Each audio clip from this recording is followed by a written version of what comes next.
Buenos días, tardes o noches. Yo soy el alumno Daniel García Serrano del grupo 5010 del bachillerato CEUNI. Esta es la sexta bitácora de la materia de Física 4 que abarca los días 23 y 25 de febrero del presente año. ¿Okay? La primera clase fue básicamente sobre cuestionarnos sobre qué es la luz. ¿La luz es una onda o es una partícula? Y pues la respuesta a esta incógnita se resuelve ya que, bueno, como tal, en un principio los compañeros y yo creíamos que la luz era una partícula, por lo que actuaba como una partícula. Sin embargo, el profesor citó un experimento hecho precisamente para saber si era una onda o una partícula. Como tal, se colocaron granos de arena en una superficie con dos agujeros para que estos cayeran a otra superficie y se formara algo. Lo que se esperaba era como tal dos montañas, precisamente en las zonas en donde cayeron los granos de arena.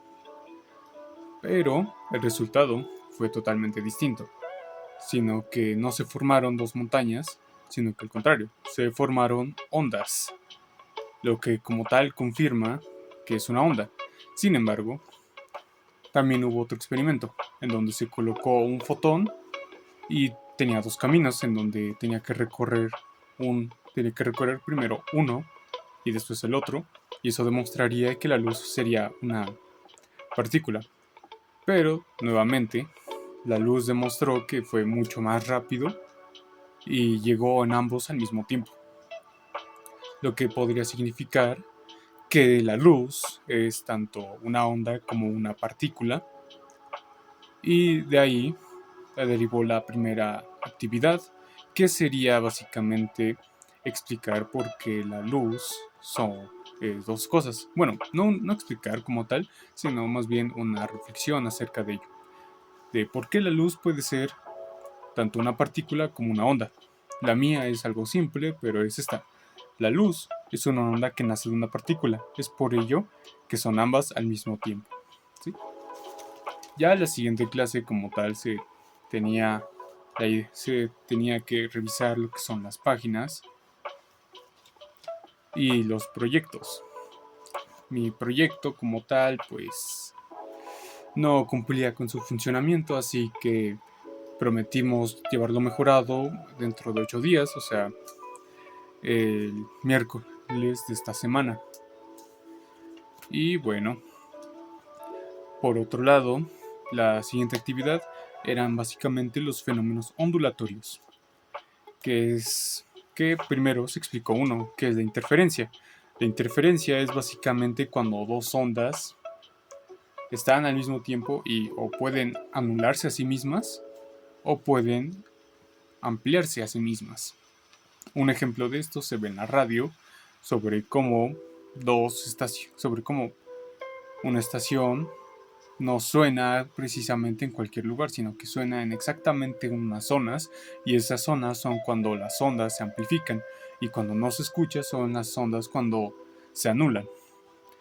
También hay otras estaciones de radio que usan exactamente las mismas ondas, por eso se explica que es normal que al pasar de un estado a otro, la estación que uno generalmente estaba escuchando ya no es la misma, pero se sigue escuchando en ese lugar.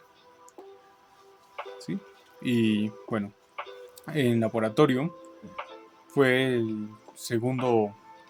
la segunda programa de actividades, entonces teníamos como tal que hacer el experimento.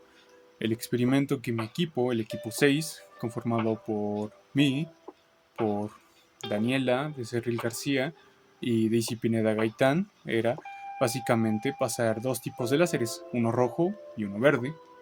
Este verde que lo tiene la institución. Pasarlo por distintos obstáculos, sea ropa, una hoja, un, una- un objeto punzocortante, una botella, un plástico y una lupa, para ver cómo reaccionaba.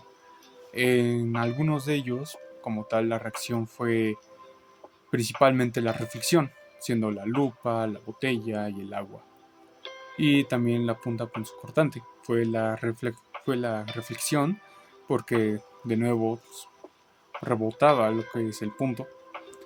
Por otro lado, en otros como la lupa, era la dispersión en donde la visión del láser aumentaba. Y en algunos era la refracción, porque directamente no podía aumentarse, sino que incluso se anulaba. Eso sucedió con lo que es en la prenda de vestir, bueno, el cacho de tela, y en la hoja, que, que pasó muy lentamente. También se pudo ver principalmente porque el láser rojo era más ligero y el láser verde era mucho más potente. Entonces, pues se pudo ver como tal esa diferencia. También con el objeto punzocortante hubo algo curioso y fue básicamente que como tal aplicamos distintos. Por ejemplo, cuando la punta está directamente, pusimos el rayo ahí y logró expandir, logró dispersarse como forma un corte, más o menos. Por, por otro lado, también lo aplicamos como tal aquí, de horizontal, en donde rebotó por la reflexión de la hoja. Y como tal, con el agua, principalmente se dispersó de acuerdo a la botella, porque la botella como tal tenía muchas curvas, entonces los láseres dispersos eran también muchas curvas. Y bueno, eso fue todo por la semana 6. Por su atención, muchas gracias.